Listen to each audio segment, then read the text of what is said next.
हमें अपने राष्ट्र की मजबूती के लिए कुछ ना कुछ तो करना ही होगा। आज हम यूक्रेन का हाल देख रहे हैं। ऐसे ही यदि हमारे देश में भी सुरक्षा की व्यवस्था अच्छी नहीं होती, राष्ट्र की सुरक्षा सर्वोपरि नहीं होती, तो हमारे देश में भी ऐसे ही भूचाल आते रहते। तो मेरे दोस्तों, हमारे देश की सुरक्षा से ही हमारी सुरक्षा है। हमारे देश की सीमाएं सुरक्षित हैं तो हम सुरक्षित हैं। हमें अगर एक पल का खाना ना मिले तो कोई गलत बात नहीं है, लेकिन राष्ट्र की सुरक्षा सर्वोपरि होनी चाहिए, सर्वोपरि होनी चाहिए। इसके लिए हमें चाहे कितनी भी मेहनत करनी पड़े या कितना भी अच्छे से अच्छा नेता ढूंढना पड़े, उसको ढूंढे और अपने राष्ट्र के लिए अति उत्तम बनाने की कोशिश करें। क्योंकि आज यूक्रेन का हाल आप जान रहे हैं कितना नाजुक है। वहां के राष्ट्रपति कितने गिड़गिड़ा रहे हैं, लेकिन कोई भी उनको सपोर्ट करने के लिए राजी नहीं है। तो मेरे दोस्तों, आज के माहौल में कोई भी देश किसी भी देश का सपोर्ट करे, ये सोचना बहुत मुश्किल है।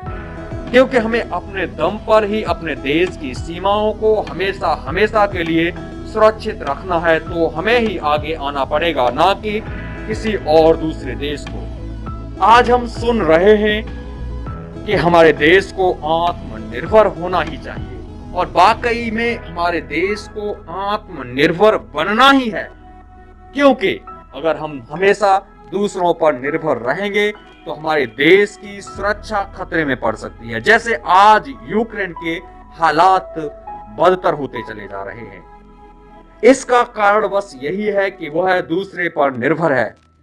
उसने कोई गुनाह नहीं किया, लेकिन गुनाह इतना है कि उसने नाटो देश में शामिल होने की जिद की हुई है। तो मेरे दोस्तों, हमें अपने देश की सुरक्षा के लिए जो भी उपाय अच्छे लगे वो हमेशा करते ही रहने चाहिए।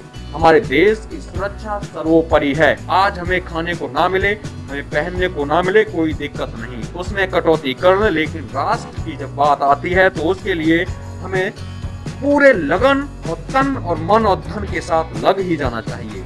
आज देख रहे हैं वहां के यूक्रेन के हालात, बच्चे अपने घर से बेघर हैं और बूढ़े बुजुर्ग सब के हालात इतने बुरे हैं कि बहुत ही ज्यादा, आप सब जानते हैं।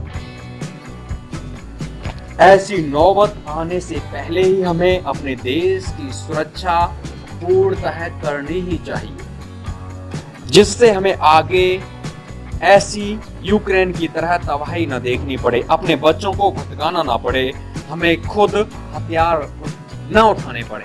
लेकिन उठाने में हमें कोई हिचकिचाहट नहीं है, उठा सकते हैं, लेकिन ऐसी नौबत आने की कोशिश आ ही ना पाए, ऐसे उपाय पहले से ही कर लेने चाहिए।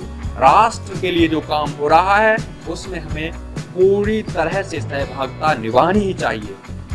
आज हमारे देश के नागरिक यूक्रेन में फंसे तो उनको वापस लाया गया, तो मैं कहूंगा कि ये सरकार की बहुत बड़ी उपलब्धि है। क्योंकि वहाँ पे दूसरे देश के नागरिक फंसे थे, वो भी हमारे देश के झंडे को हाथ में लेकर ही वहां से निकल पाए हैं। अन्यथा कोई भी उनके लिए ऑप्शन था ही नहीं कि उस देश से वो बाहर निकल पाते या फिर अपनी जान को बचा पाते। तो मेरे देशवासियों को बहुत और मेरे देश के तिरंगे को मैं बहुत बहुत नमन करता हूं कि हमारे देश के तिरंगे ने हमारे देश के नागरिकों की ही जान को न बचाया, बल्कि दूसरे देश के नागरिकों की जान को भी बचाया है। तो ऐसे देश को और ऐसे देश के तिरंगे को मैं बहुत बहुत सलाम करता हूँ। ये मेरा खुद के देश का तिरंगा मुझे बहुत बहुत प्रिय है।